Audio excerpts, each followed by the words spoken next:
Chalo. Thank you. So finally, I've got the chalo green signal. So I'll begin. Good evening, everyone. Good evening to all our friends and viewers. We are a collective by the name of Viram. And in Viram, we're dedicated to putting the spotlight and laying bare subliminal and hidden forms of gender based violence. A special welcome, good evening, bonsoir to our guests from the overseas, and especially friends from Mauritius with its diverse and exciting range of cultures. And we've had some welcome you to our seventh series of talk on Viram, where for this fortnight we'll be focusing on the aspect of time and time poverty. We're going to be emphasizing here that time is a socially relative and highly gendered resource with its allocation disproportionate, particularly for women. So, in Viram, we are shifting our gaze from the obvious and manifest forms of gender based the quotidian, which is so enmeshed with the cultural that it's often very difficult to kind of identify it as violence. And you would often be very unsuspecting about the hidden biases and the hidden forms of violence that you may find in the society. Taking forward, as Priya mentioned, this and our approach is actually how the hidden forms of violence are efficiently internalized and actually supported by existing psychological narratives, the customs, and the institutional discourses. It is actually these narratives that exist in different cultures and societies. So, Georgina, as we are sharing with you, our approach is actually ethnographic in nature. We seek to bring in the stories of violence, of hidden forms of violence to the fore.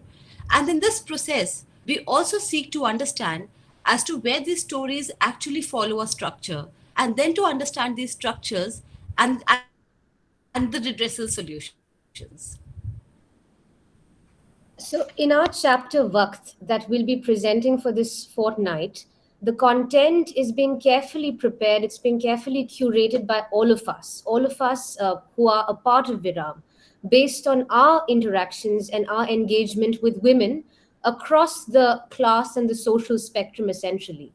So, today we'll be explaining the idea of time poverty and its gender dimensions, and how this impoverishment may be regarded as a form of violence is what we'll especially be focusing in Viram, as it eventually leads to self neglect.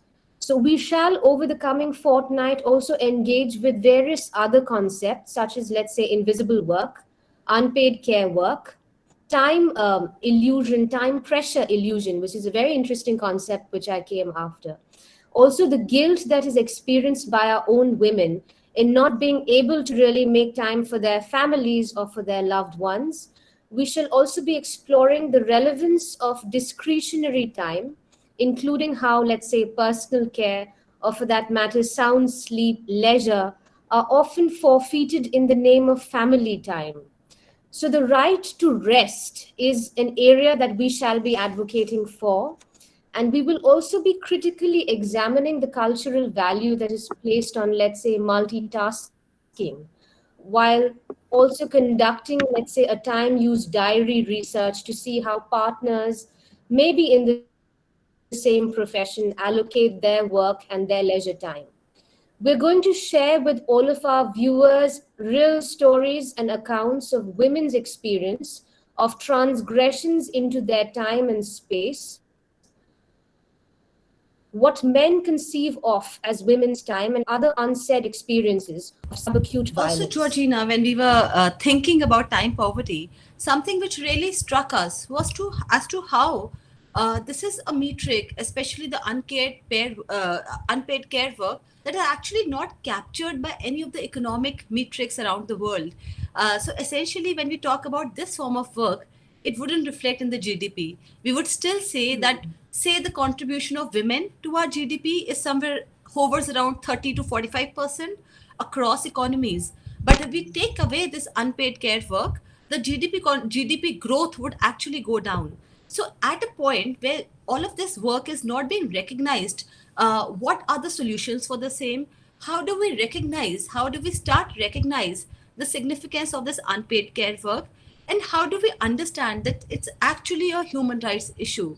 You know, as we are going towards, as an economy, as countries in the world, as groupings, where all of this work, Acha, I have. I think, yeah.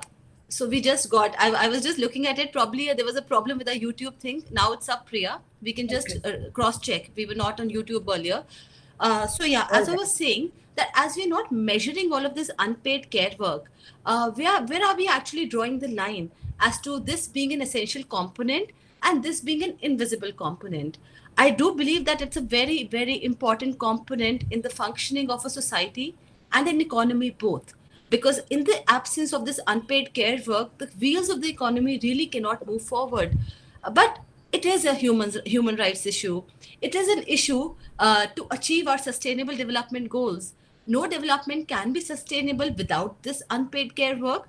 But for development actually to be sustainable, we need to take cognizance of this unpaid care work, of this time poverty that almost a 50% section of our population is facing, and also while कहाँ stream कर रहा है appreciating हमको and समझ में नहीं आ रहा, हम understanding स्ट्रीम कर रहे the हैं कि कोई और regional स्ट्रीम कर रहा diversities, the economic diversities in how unpaid care work or time poverty is actually felt, to actually find a sustainable way of recognizing and honoring it, and also probably of diversifying or redistributing it. I think that would be an ideal scenario.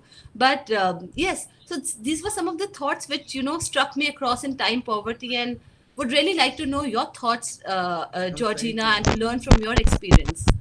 So, in today's segment, we introduce the concept of time poverty. This is a discussion that shall be led by Georgina Ragaven.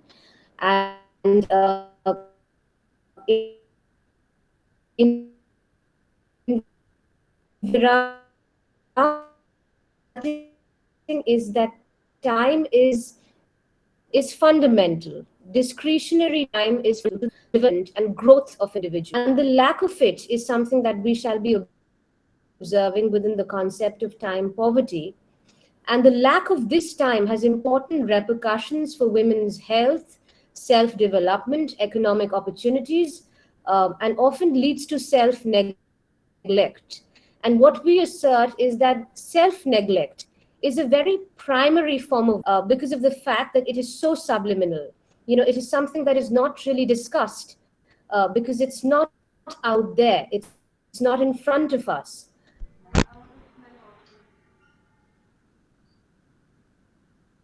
A woman's time vis-a-vis, let's say, a man's time. So restrictive gender norms that dictate normative expectations for what it means to be a man or a woman often limits women's access to their own time. So I'm sure many of us have heard, our own people say, "Waqt kahan hai? Where do I have the time?"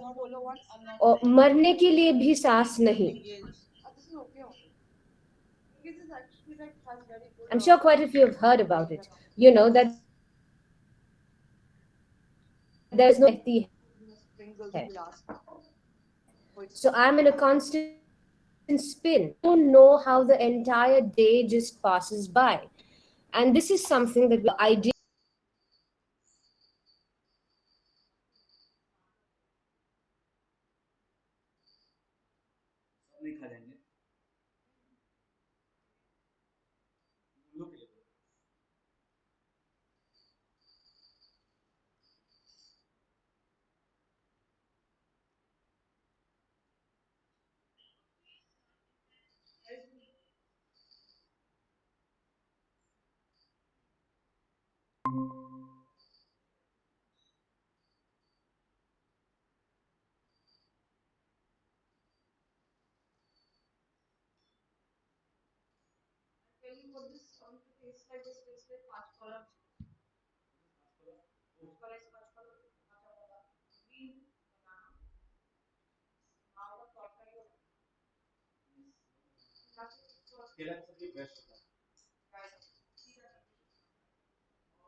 Georgina.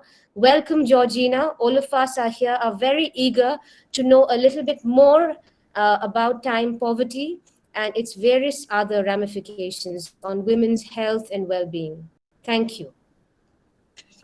It's good afternoon on my part. Is it good evening for you in India? I take it. So good evening, everybody. It's always a pleasure to be on a platform addressing different backgrounds and different people on things that we're all passionate about, because I think we've all chosen to be here because we are passionate about the different topics that are being raised, discussed, and the themes that we want to look forward to finding, hopefully, maybe some solutions to as a collective.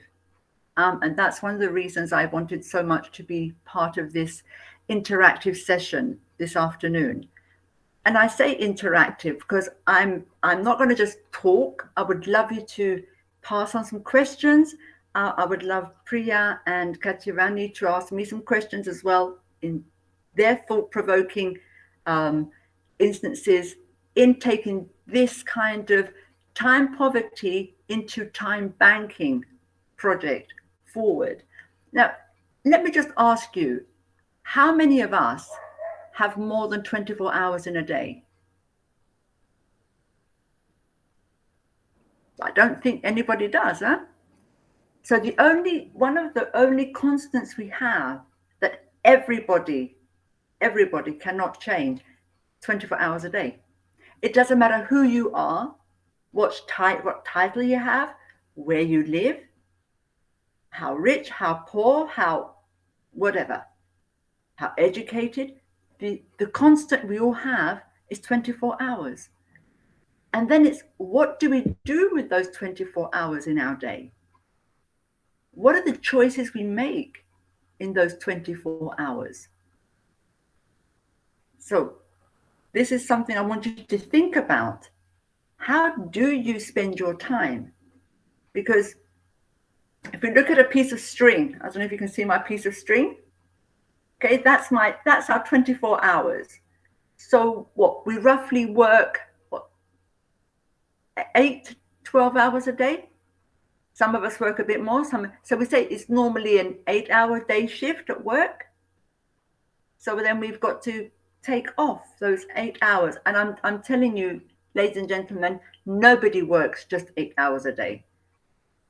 When we're preparing and all the rest of it, I'm talking about work physically, either you're studying or you're working in a job.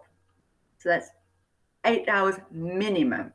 So already you've reduced your daily span for that day.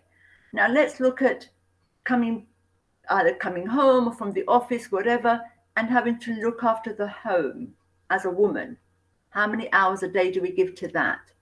So again, is it 4 hours? Is it 5 hours? When you've got a family or you've got to prepare for the next day, or you've got a house to look after, how many hours do we allow ourselves to sleep? Is that?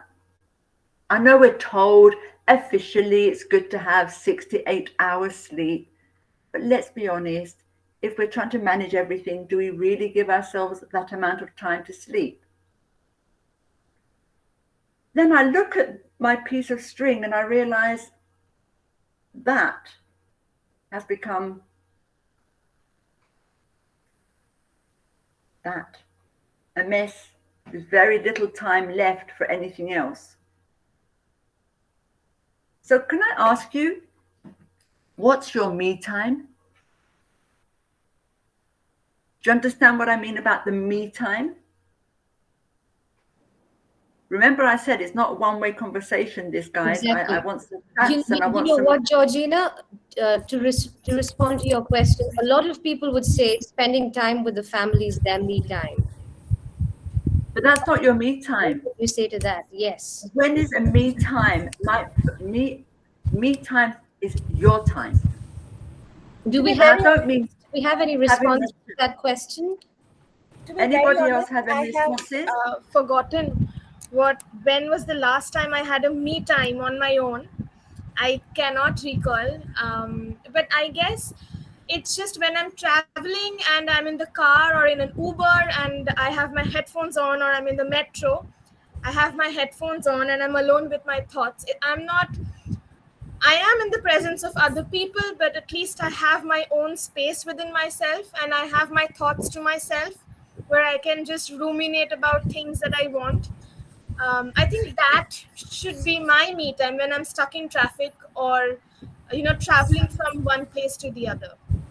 But you know what? This is interesting, and this leads me to another question, Georgina. Why does our me time have to be so accidental? Why shouldn't it be pre-designed? Let's say In your day, yeah. if you don't allow the me time where you're not actually stressing because you're stuck in traffic, where you're not stressing to go to a meeting, where you're not thinking about what am I going to cook tonight, or picking up the children from school, or what do I prepare for their lunch for tomorrow. My idea, or the idea of me time that I see talking to some other people around me and coaches especially, is the time you allow yourself not to be doing something else for anybody else. So having your earphones on in a car, traveling somewhere, unless you're just listening to music and not thinking about the day, it's not really me time. If you're driving that car, even worse, because it's not your me time. You're concentrating on doing something else. So the minute you can actually say, my me time is picking up a book and just reading for me, nothing for work, nothing. It doesn't have to be many hours. For some people, it might be going for a meditation session, yoga, going to the gym, something you're doing for you, not for your boss, not for a client, not for the family, not for parents, and I don't mean they're not important, but I think that you're just as important or more important, because if you don't have that time to look after yourself, how are you going to have the time to look after everybody else? Think about it. Georgina, a question related to that. Yes. So me time, how do you kind of explain this concept, this language of having a me time, especially for people who come from different, let's say, socioeconomic groups and different lifestyles? Because it still remains a concept which is very much embedded in the Western sociocultural context, let's say me time, where the individual is kind of privileged above, let's say, the collective. But how would you explain such a concept, let's say, to a semi-traditional society or people who come from very different walks of life? Here, the place where I'm based, I have to interact with a lot of tribal women, and they have to wake up early in the morning, fetch water, and look after, the home, at the detriment to their own personal care and even prenatal care for that matter. So how do you explain something which is now being handed over to us, by a lot of Western stimuli? How do you make this more rooted, But culturally how? rooted? Let me throw it back another way then, Priya. It's up to us to introduce it in a very subtle way to women, to let them realize that they're allowed to have a few minutes for themselves. When I say allowed, it's to own that time. And I'm not talking about hours a day. Somebody maybe just having 5 or 10 minutes meditation or a power nap is enough. But it's up to people who are working with these women. So, for instance, when we're talking to the women in the shelters, it's the way we put the message across that they owe it to themselves to have a few minutes a day for themselves. And a trick that some women have picked up is, especially if you're busy working and you're with people all the time, go and sit in the ladies' room for 5 minutes and breathe. No one should disrupt, nobody can interrupt you there. That's your space. And it doesn't matter where you're at, whether it's in a tribe or in a shelter or in a Western office or in a modern complex. That 5 minutes in that room is your me time. If you just need to escape. So, Georgina, I wanted to, sorry. Yes. Yeah, I wanted to ask something related to this itself, as Priya mentioned a traditional or a semi-traditional context, because of course, as the societies change, how we are brought up and the responsibilities we are expected to shoulder, we expect them to become more gendered, corresponding to the societies. But this brings back me to remember a very interesting comic I read a few years back by a French comic artist, which talked about the invisible labor that women do, essentially called the mental load. And I shouldn't say pleasantly surprised, but I actually was surprised to realize that a lot of the intrinsic load that women end up taking is also very similar across geographies and cultures. This probably the solutions might come into be a very something which is very contextualized, but I was surprised to see how the same mental load is shared by women folk around the world. So how she talks about the mental load is, how even if we are delegating our tasks to people around us who might or might not share the same gender as us, we never stop thinking about it. And I do agree, as you said, that, even if we are going somewhere, if we're actually listening to music, that's our me time. Otherwise, we're constantly planning. So, how do you feel that, is it really possible for us to tune ourselves to actually take off the mental load? Because if I look at women around me, I end up feeling that even if they're not doing something physically, they're constantly planning in their head, they're constantly checking on their family members, whether this has been done, whether they've had food, whether they've taken their, the files to office, and a number of things like this. So even when they're physically constrained to a place, they're still constantly mentally juggling and planning. So is it something which we can learn to shed the mental load? I mean, is it something we can consciously learn to do? It's a choice we make. It doesn't mean you stop caring about those people. What I'm saying is choose to care about yourself first. Because nobody can care about anybody else if they are mentally stressed, if they're physically overloaded, because we've taken on so much. And why is it that always women are the caregivers? Women are the ones who do all the unpaid labor as well. Why is it that women have to always think and plan for everybody else at the detriment of her own time, her own health?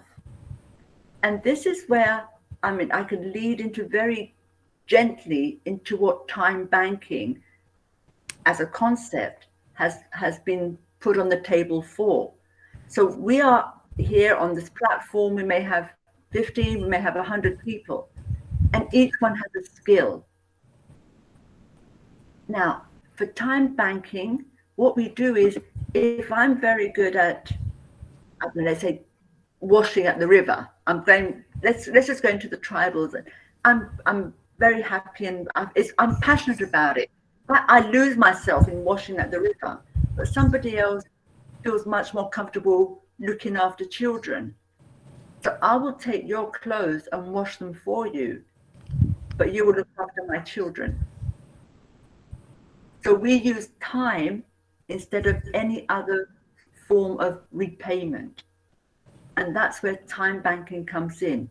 And there is no value on that except for time. While we were discussing it in Mauritius, somebody came up with a question. Well, I'm a lawyer, and if I'm going to share time with a gardener, how do we evaluate that? And in my mind, the answer was straight away, sorry, it's the wrong project for you. Because the minute you bring in a monetary value, you've corrupted the program. Because all we have is 24 hours a day. It's not the money of the hour. It's 24 hours a day. So I may take 30 minutes to wash your clothes with mine, and then I give them back. But 30 minutes, you can look after my children while I can do the cooking or something else. Time banking. It's such a new concept internationally, I know, but it might be one way where women can find a form of sharing as well, as opposed to working. It's a matter of sharing and finding a synergy in the choices we make. We're going back to our choices, because there really is only 24 hours in a day, ladies. And there are, we know the day we're born, and we've got a dash, and I was sharing this with Priya the other day, we've got a dash in the middle of till the day we die. So there's 2 dates in our life. In between, we've got this line. And what are we going to do with that line? It's our choices. Because time is one of the most fundamental tools that a human has. Time is there is no value monetary to your time, because nobody knows at the end of the day how much time we really do have. If that makes sense. Is there no so we're basically trying to say that there's no exchange of currency here. There's exchange of time, and the exchange of time and skills is happening due to the concept of social capital, let's say. So women are getting together through the power of networking, and they're trying to share and distribute their load. Is that right? That's correct. And it doesn't, and it can be through it can be at different levels in the sectors. So if it's women who are professionals, somebody may do the typing, somebody may do the whatever. So we exchange at that level. If it's women in the shelters, again, it could be one woman doing the cooking one day, another woman doing the childcare the next day. It could be another woman listening to each other the next day. Somebody just doing somebody's nails or hair. So there's different levels of time banking, but it's more of a understanding how time poverty has brought us all to this situation. Why do we even have to talk about time poverty? Because 52% of the population ends up being unpaid for the work they do. Isn't that right? Doesn't matter, it's an international thing. We all know that most of the people that get unpaid work is women. And then what happens? I have 24 hours in the day. I have to look after my job. I've got to look after my home. Maybe I've got in-laws or parents to look after. I've got children. I've got a plan for tomorrow. I'm adding on my cooking and my ironing and my washing, and I can't meet everybody's demands. I blame myself. I get stressed. My health starts to suffer. I either don't sleep at all, try and capture some time for something else, like work, like the work for tomorrow, or when I do sleep, it's so restless because I feel guilty for allowing my body to rest. And along with that guilt comes different forms of illness. Or you have a partner or a spouse who expects you to be the superwoman. And then when you don't meet a deadline, or you've forgotten to iron their favorite shirt or whatever it's meant to be, it can turn to violence as well. Or you forget an appointment. Or you forget mum's got to go to the doctor. And then the blame game starts, doesn't it? And that guilt trip on you as a woman. How could I forget?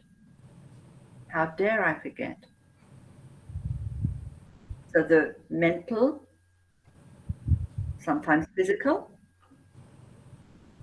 and then other times your own violence to yourself because you believe you've done wrong. And that ends up with the most detrimental approach to our health as women. And that's why I said, when you allow yourself some me time, make it time where you don't think of anybody else. That requires a lot of unlearning, I guess, a lot of unlearning, because it's something so ingrained in us, right from our years of infancy, in fact. Where you kind Yes, of... and again, Priya, as we said, it's looking at the different cultures. It took me years to allow myself some me time, coming from a very orthodox background, because I'm not a typical European British either. I have a background that's very orthodox, and I've seen women in my culture who were the second-class citizens, shall we say. So allowing yourself a passion that's you and that you deserve to look after yourself, it took a long time. And I actually work with women who I'm coaching or mentoring on their path to believe that they're allowed to have 5 or 10 minutes, even to sit in the ladies' room. Can you believe that? And I'm talking about the 21st century. So this thing of time poverty, it spans the world over. And it doesn't matter what culture we come from. It doesn't matter how advanced our cultures are. Again, it's back to us as women to believe that we are allowed and allow ourselves those few minutes to be passionate about who we are. And I think at the end of the day, it's a matter of loving yourself a little bit, isn't it? How many of you take the time to look in a mirror, look in your own eyes, nobody else, just you and that mirror, and tell yourself you love yourself? How often have you done that? Be honest. Good.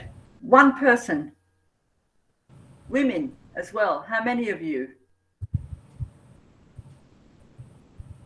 I do. Maybe not in the mirror, but I take pictures of myself when I'm decked up, and I think to myself, okay, I'm looking pretty today. This is No. I don't mean decked up. I don't mean ready to go and hit the road and go out or whatever. Raw. Okay. Look at yourself raw. No. Look into your eyes. Please start doing that from today. Absolutely. Look into your eyes and look into your soul and tell yourself you love yourself. Just take those few minutes every morning. And it's such a powerful thing to tell yourself that. Not taking the pictures and saying, yeah, when we're all decked up with the makeup and the nice shirt or the nice tie and nice dress, hey guys, we'll feel $1 million. But look at yourself raw as whoever we are. And this is done as a therapy, especially to somebody, whether it's male or female, who's gone through a trauma. Absolutely. You build up that self-love again. And it's so important. So promise yourselves you're going to do it from today onwards, please. Yes? Will do, ma'am. Promise. We'll good. Do. Taking a note of that. Yes. That's fantastic. I really think you have to understand the only way to be able to give of yourself is to love yourself. And I know it's very difficult. I mean, I work with so many people that it's almost like an impossible hurdle. But with the right support and the right understanding, it can be done. When somebody's been broken and beaten and night terrors every night, how do you tell them you love yourself? You've got to teach them to do that. Yeah?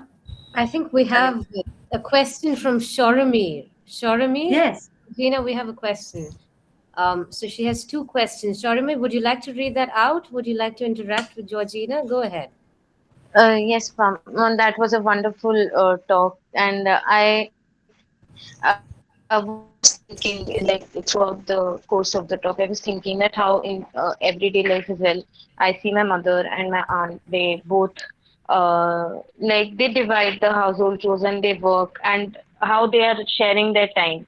So as such, they don't have their own me times, but like they are exchanging time with one another and in that way interacting also. And how space plays an important role. So, for example, in families where there is a space crunch in the house itself, so how women often find it difficult to, just sit and just, as you mentioned, be with themselves and like just do nothing and not even think about because there is constantly someone or the other coming or going or sitting or there or chit chatting or something or the other is constantly happening. So the me time that you talk about, Georgina, it's also related to privacy. Having your own kind of privacy, having your own space where you can even have the indulgence of me time. Maybe not indulgence. In fact, we're in fact treating it here as a necessity, Yeah. not an indulgence. Yeah. But the fact that you don't have space, there's a space crunch. Don't you have a bathroom?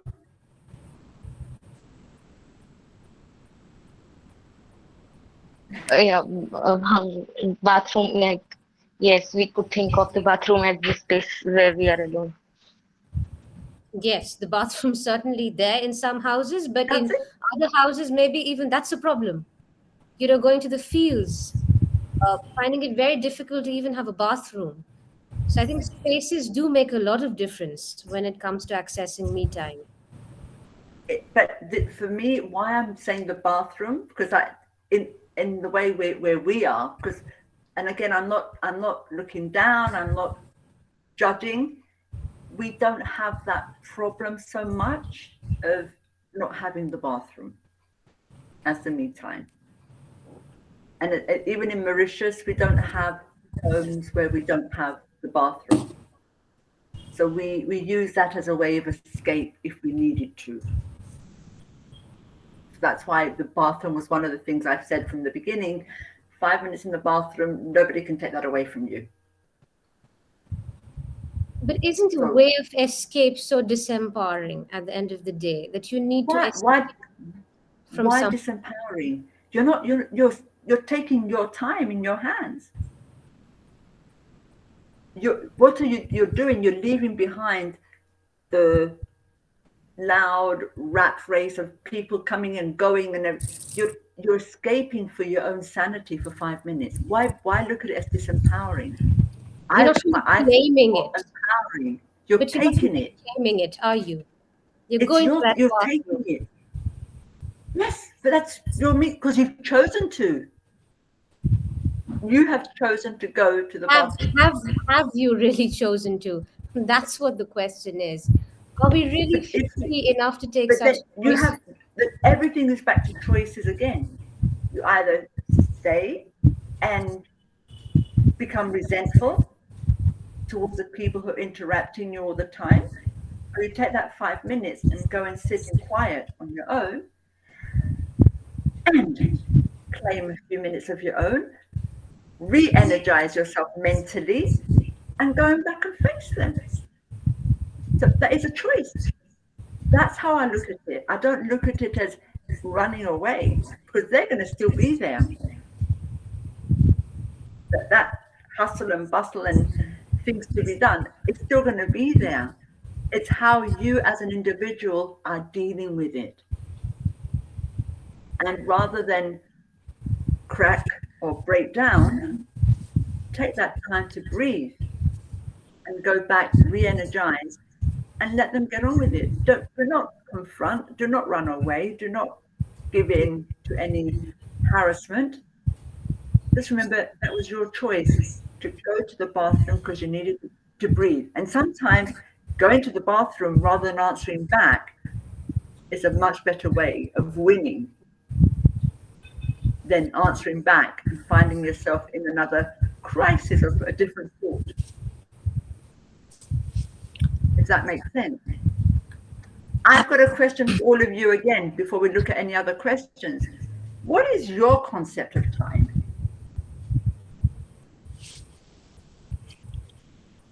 Do any I've of you told you. want to answer that? Yeah, anybody? Ma'am, could you repeat the question, please? What is your concept of time?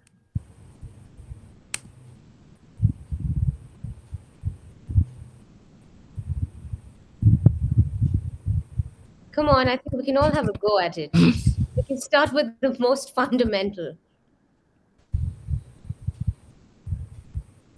What do you think time, what is time? What is it? It's we say, the time is priceless. Time is, we've got the universe and we've got, what is time? What does it mean to you?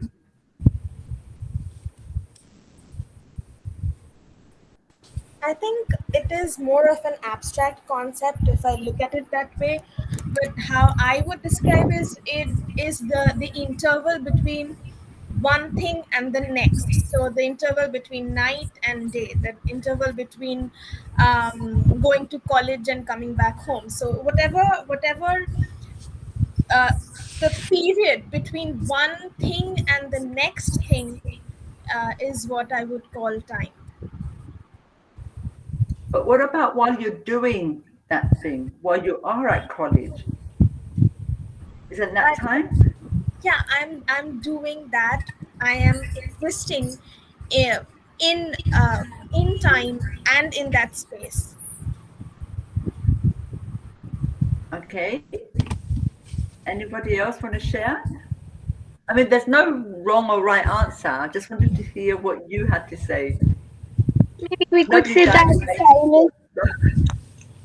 time is Say, something Mercy. that is we would like to spend it in a certain way as it passes by, as it becomes, a event of a past or an event of a future.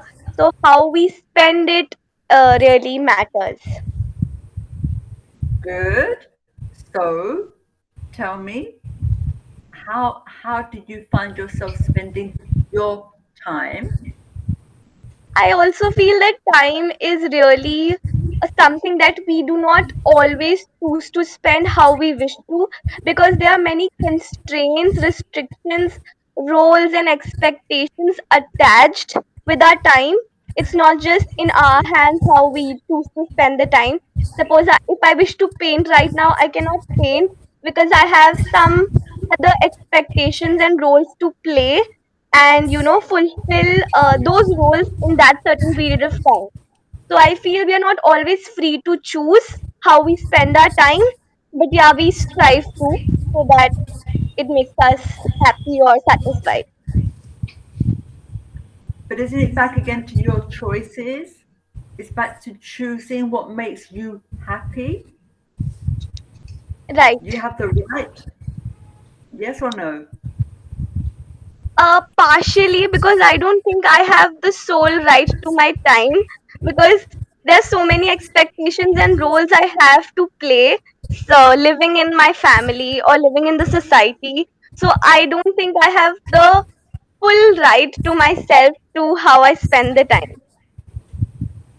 I think Very Georgina interesting. Rasapriya Yes. is in fact, bringing our attention to a very hard social fact that much as we would like to ideally believe that it is in our hands, it's only partial, because at the end of the day, there are very many expectations. There are certain kinds of constraints as well, very invisible, very insidious constraints, which kind of make their presence felt. And it's very difficult at times to actually keep these at bay. So I think she's kind of bringing us back to the aspect of time being actually socially relative. Mm-hmm. I mean, I hear you, and I'm trying to sort of digest best approach without sounding like I'd rather have evolution than revolution. Does that make sense? So we Absolutely. evolve through this. So we evolve. I mean, no one's going to go home and say, no, but Georgina said it's my time. You know, no, I'm not saying, I'm not saying we go back and we rebel against what our expectations are, but but we must also remember we do have a choice to make for ourselves, and we only have 24 hours. Somebody once, when I was doing my studies, something we discussed was on your deathbed. On your deathbed, do you want to look back and say, if only and I wish? Or do you want to say, wow, thank God I was able to do what I wanted? At the end of the day, yes, we have to respect our families and our cultures and the people around us.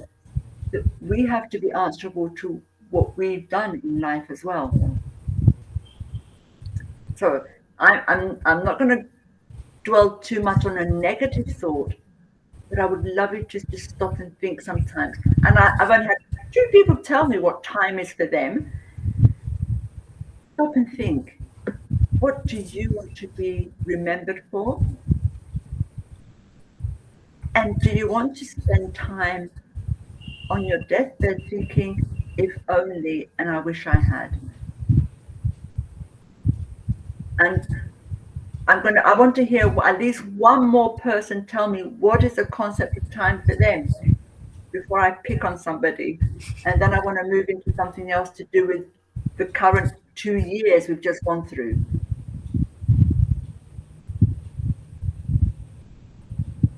Priya, what is the concept of time for you? I'll be very honest with you, Georgina. For me, time isn't really a resource.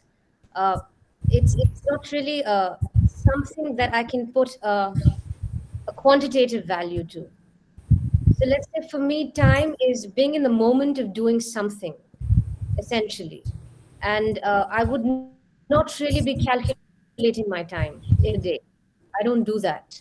I have certain priorities, and I ensure that those are completed during the course of the day. And I do set myself certain targets, but I don't get really worked up about, let's say, the number of hours that I give to something. So for me, seeing time as a resource that can be allocated is still at a very personal level. It's something very difficult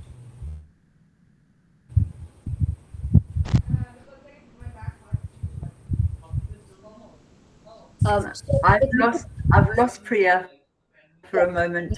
Sorry, I'm back. Yes. I lost the connection. Sorry, Yes. you're back? A lot of Okay. unpaid care work that we do, of course, it's very difficult to kind of अरे अरे fuck on अरे इधर वाला genre मत करिए अरे इधर वाला do it. अरे But वो I नहीं यार also actually जो स्विच है उसको We're having a bit problem with Yes. connections. Can you hear me? Yes, we can hear you. I think we can't hear Priya. I'll just try to. Priya, Yes, I think yeah. there's a problem with her connection. I'll just try to get in touch with her. It's like she's Rahul, frozen. can we just It's like call she's Priya frozen. and tell her? Yeah, Priya's back. Yes. yes, I'm back. I'm so sorry about that. Let me just put it in a very pithy manner. So, let's say a lot of the unpaid care work that we do, um, I feel there's a certain cultural value also attached to it, and not necessarily the economic value, which of course we're talking about. But the cultural value is also something very precious. The fact that somebody recognizes the kind of work that a mother or a sister or a daughter is doing, and though it's we're not being remunerated for it, but there's some kind of social recognition, there's some kind of cultural sentiment that is associated with it, which is also very precious, I feel. So just to kind of complicate this discussion that we're having about unpaid work, that while there is no economic value, but at the same time, your own people do recognize it. And time, honestly speaking, for me, it's very difficult for me to kind of break it down into units. Um, and kind of treat it as something that's just going by. I think that will just create more pressure for me, I feel, if I kind of treat time as these small minutes. And the fact that I'm not being able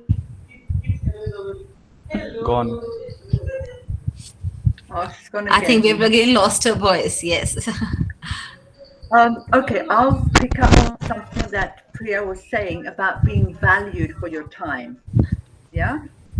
Um, just throwing it out there. When we do, sorry, Priya, I picked up because we lost you again, and I was talking about being valued for your time, where something you mentioned about being valued and recognized in a sense that your time. When we do something, we don't do it always for recognition, but we do it because we want to do it.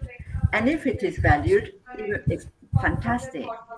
Something that happened for me personally, since I've been in Mauritius, this is now about 25 years, I have been doing a lot of voluntary work, and I give my time willingly. Nobody forces me to. I'm doing it willingly. And last year, out of the blue, I got an award from the Queen of England for voluntary work in Mauritius as part of a Commonwealth theme. That made me feel like, wow, it's been recognized. But we don't do it for recognition.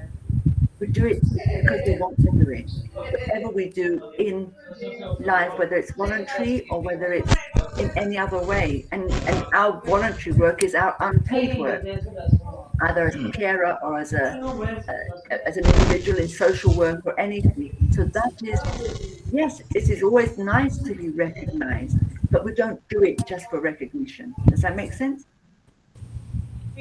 And how many of us during the last 2 years, let's say, where we've been working from home, have found 24/7 was never enough because everything's there and people expect you to be on duty 24/7 and people expect you to be with the children and with the work and with the family and with caregiving all within that one day because you're at home, you're working from home. People didn't see time as a time for this and a time for that, and it became you were on duty, whether you're male or female, 24/7. How many of you had to go through that? Talk to me. Can you hear me? I think, Georgina, most of us end up going through that. And, which brings me to think at times, is it subconsciously also very ingrained in us in a very gendered fashion that we have no agency over our time? I mean, I sometimes end up wondering that, me giving a chunk of my time to somebody is more often than not personally a duty. Of course, professionally, I believe, most of us are treated alike. So there's no gendered context. There's still a gendered context, but more often than not, things are still good there. But personally, it's a right over my time, or it's a duty for me to be parting with my time. But when I look at it from the lens of the other gender, I feel, the agency they hold over their time is so empowering because, they end up deciding what deserves time and what doesn't, how to spend time. So, what you mentioned is absolutely correct. And, I think that's what most of us are facing. Right, but why do we allow the other gender to have that freedom? Isn't that a choice we've given? Partially, yes, Georgina. I feel that's also a choice we have given, but also subconsciously, I feel that's also how the context has been. So, I would say that ever since I've been in command of how I believe, I think, and I act, probably it's more of a choice. But till the point things were happening on autopilot or on a subconscious role, probably, like we explored earlier in Viram, is something called riti or structure, which essentially means the customs or the structures that are so ingrained that we stop questioning them and we treat them as normal. So probably till that point in my life it was not a choice, But now, definitely it is. And I would like to see more and more women getting to that stage where the choice, and a lot of it is to do with our education systems as well, and a lot of it is to do with young women and the future leaders like Basu or Adrija or the other girls on this platform, and the boys as well, putting the synergy together and understanding each other, that there is no monetary value to your time.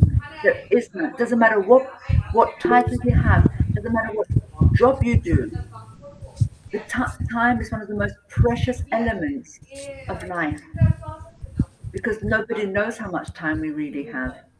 And I really, as I said earlier, I want you to spend some time reflecting what you're going to be remembered for. And as we reach that stage of, okay, over a certain age, there's less time. But again, it doesn't matter, it's any age. But when it comes to looking back and reflecting, do you want to go through the if only I had done, or I wish I'd completed this moments? Or do you want to look back and say, yeah, okay, I can give myself a pat on the back. I've done what I wanted. Because the only most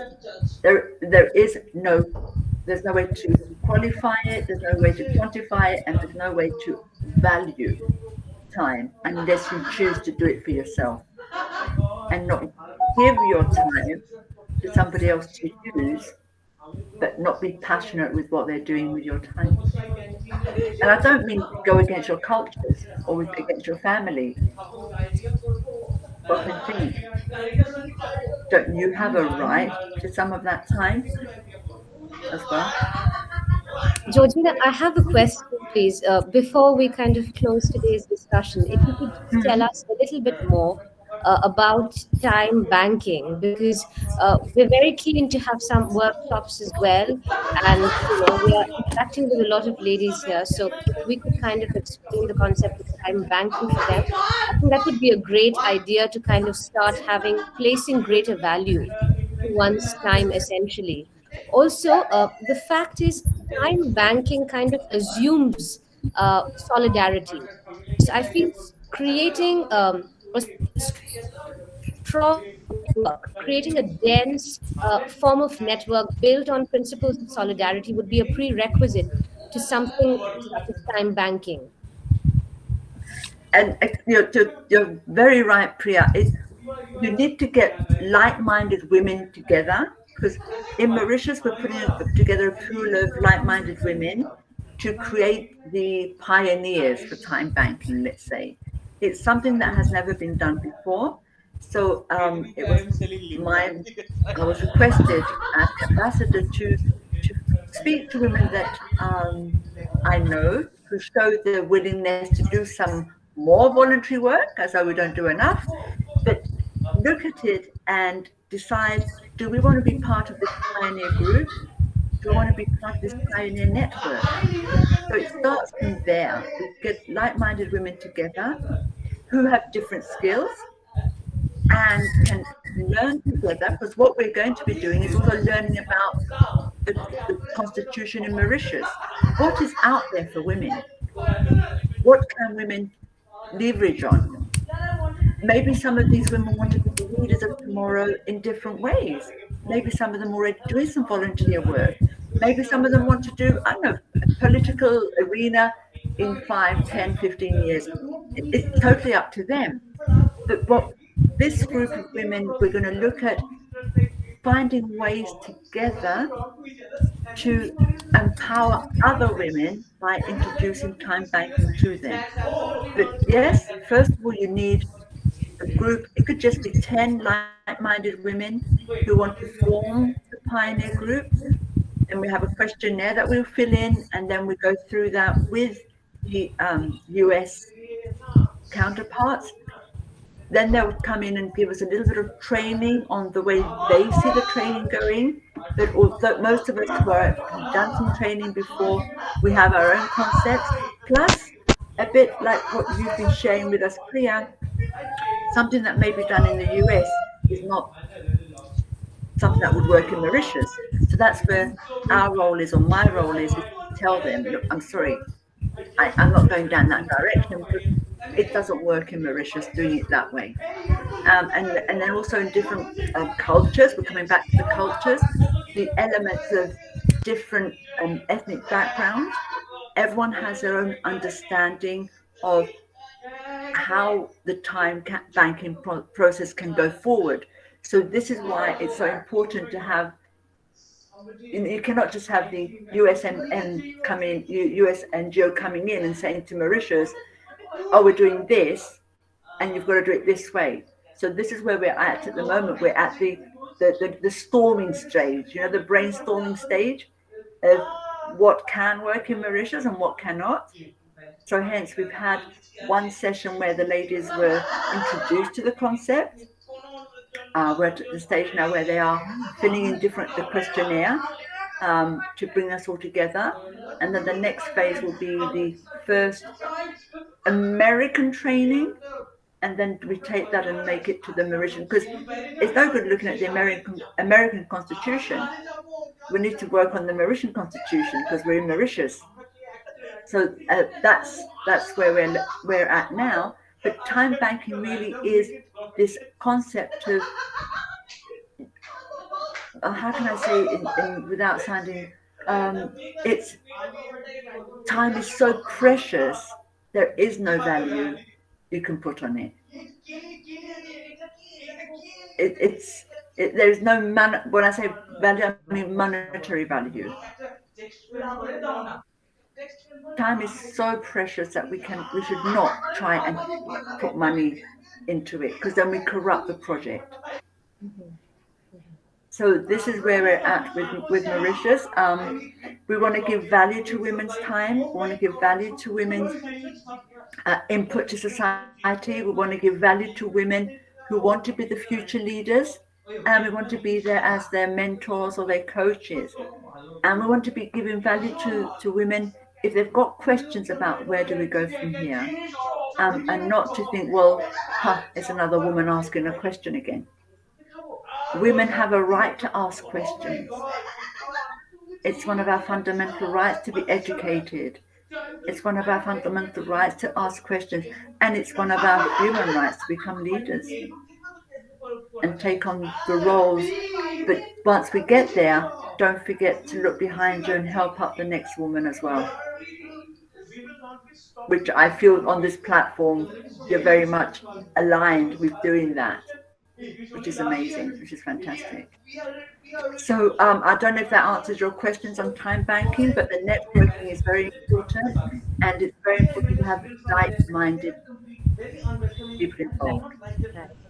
Georgina, let's say for a context, let's say which is more urban, individualistic context, where you have a non-associational context, if you may. For an urban middle class working woman, what would your advice be? How can she sort of, operationalize the concept of time banking in her own life? She has few friends, she has a very small social circle, not too many like-minded friends, maybe a few friends from a different ethnic or a cultural background. Let's say for these women, how do they go negotiating? Time banking just be two people. Priya, we could be time banking now. I'm on this platform sharing some knowledge and some ideas with you. Next week I invite you to be on one of my platforms. That's an exchange of service and energy. That's That's interesting. time banking. That's time banking. These two friends who are, they might even be in the same area of work, but one has a passion for cooking and one has a passion for dressmaking. But they decide to exchange energy for the service. So you cook a meal for me tonight or my family, and you need a special dress made for an event or an outing, I'll make that dress for you. So it doesn't have to be 50 people in a group. It doesn't have to be more than just two people with an exchange of a service and an energy with no money involved. That's part of time banking. But if Do you we think find, men could be a part of this? Could men be a part of this? Absolutely. That's what I was about to ask, Priya. That can we look at a but world the, where men I are tell you that when we're looking at gender parity and gender, let's work hand in hand. The person who contacted me from America to introduce me to time banking is a man. wonderful? So he believes in giving gender power, let's say, which doesn't matter whether it's men or women, but in the context as we're working right now, because time banking has just been launched in Bangladesh, India, and Mauritius, like within just a few months difference, they are looking at women's empowerment at the moment. But eventually we can have male chefs or male dressmen or whoever on board. But it's a pun, for the time being, it's women only. All right. But I make you laugh though. I often get asked by people here, how comes my husband allows me to do all these things? And I find that very funny because when I'm talking about choices and having a right over your time, and then to be asked, somebody is allowing you to do it. So, yes, we all have that, but we need to have that support system. I totally understand.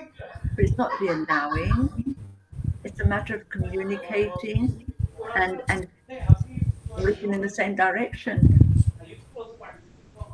And we have to do that because we complement each other in any relationship. And time is, well, the only thing we have, everybody the same. We'll go back to the beginning. Time. Yes, 60 minutes in 1 hour, 24 hours in one day. I don't get more than you. You don't get more than me, no matter which part of the world we live in. Absolutely. Any last questions Any last as we're questions? rounding Any down for questions? this particular session? So I wanted to ask something as well, taking from what Shorumi had asked and what Priyama had also asked before. You were talking about taking control and choosing to spend your time and choosing to take that time out for yourself when you want to have that me time. And taking from what Shorumi and Priyama had also mentioned that sometimes for some women even making that choice to take that time out is almost like a privilege. People who are working two jobs at once or are newlyweds or new mothers, etc., etc. But say I do make that choice such that um, I decide to stay awake past 1 a.m. And I've seen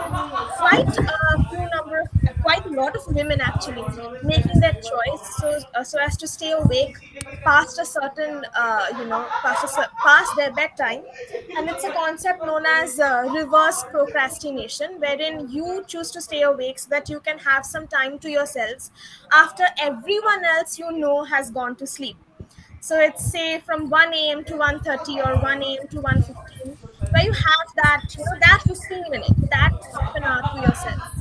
My question to you is that, well, I did make a conscious choice to stay awake and made a conscious choice to, spend time with myself doing what I like after a day of hard work and coming back from whatever duties you may have. But how much is that choice is empowering, and how much of that choice is really a choice and not a compulsion? All right, I'll answer your question with what I do. I make sure I wake up earlier than everybody else to allow my me time, and that's my choice. So whether you go to bed later Yeah. because you want to do something for yourself or choose to wake up early like I do, it is your choice. Why do you think it's a compulsion? Did you not choose to go to bed later?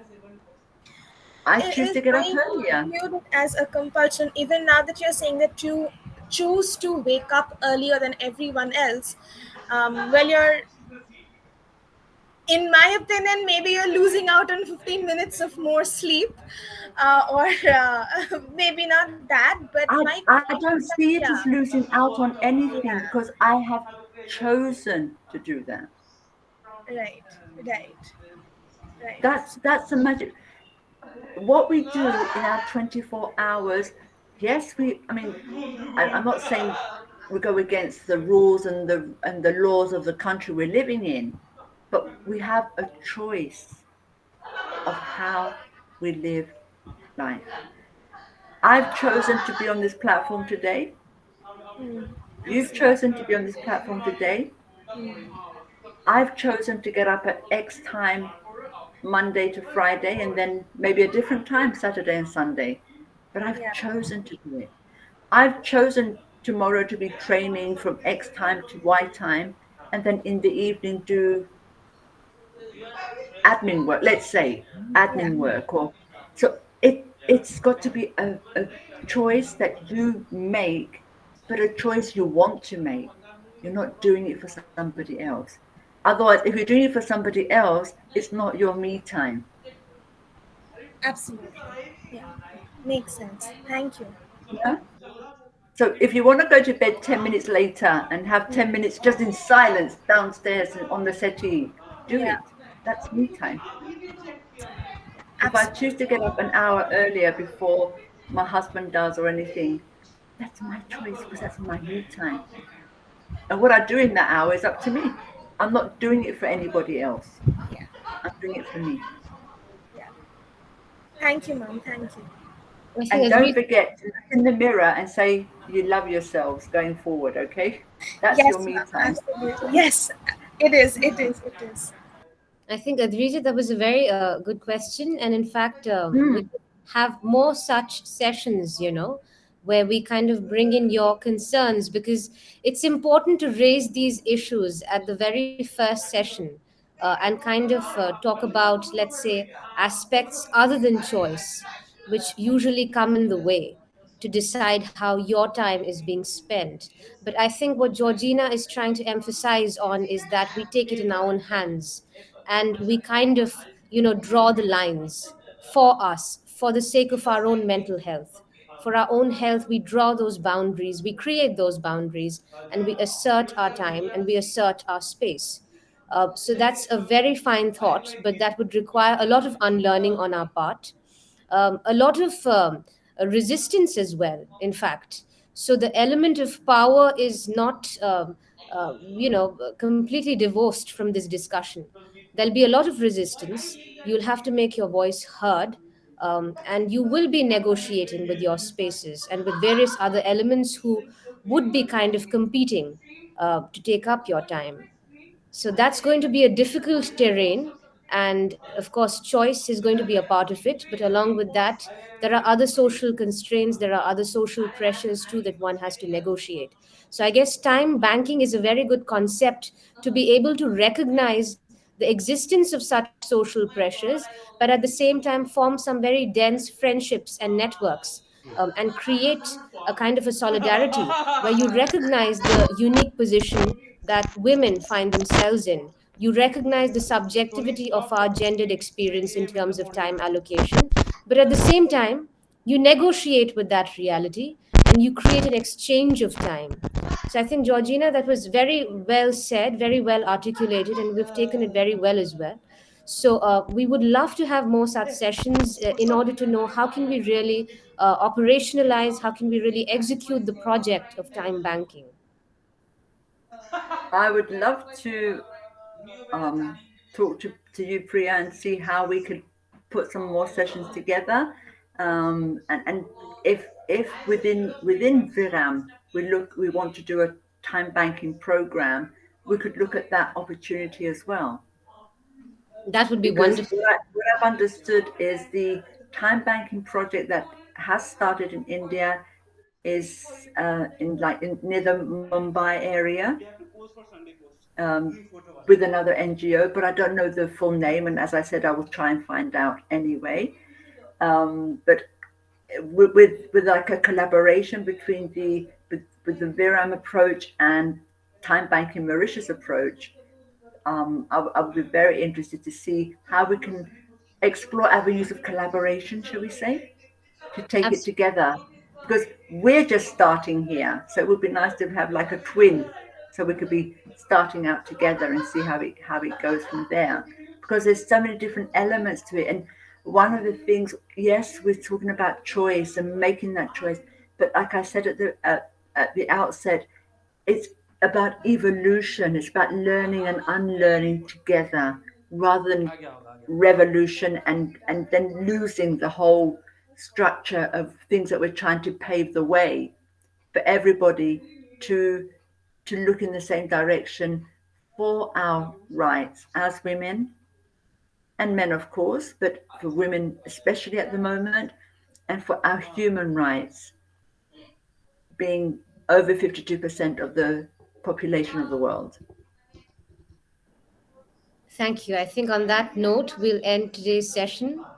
I would like to thank Georgina for giving us her valuable time. And in fact, we've been having many conversations about today's session. So, really grateful, Georgina, for the fact that you could make some time for all of us. And I'll hand Thank it over you. to Katyani. Yes. Thank you. Thank you, ma'am. Hi, Katyani, you're on mute. You're on mute. You're on mute, Oh, my dear. I'm so sorry. Thank you so much, Georgina. I think it's leaving us with so many thoughts, especially as Audrija mentioned, as Priya mentioned, the fact that taking control over agency of how you choose to spend your time. I think that's a thought which we'll be ruminating on for a lot many days, and look forward to learning more about time banking, and also having something of our own, some project of our own on time banking, hopefully in the future also involving all the genders. I think that's a vision I would be holding very dear to myself. And thank you so much for taking our time for us. Time is precious to us all, and I really enjoyed being here. Thank you for your time, because without you, that I would be just talking to myself. There'd be no audience. So it's just thank you so much, Thank all you. of you, for joining us, and for anybody and everybody else out there, and the Mauritian contingents, and everybody who's been joining us online around the world. Thank you so much for your time. Thank you. Thank you. Bye, everybody. Bye. Till next time. Till next Bye for time. now. Yes. Yeah. Bye for now.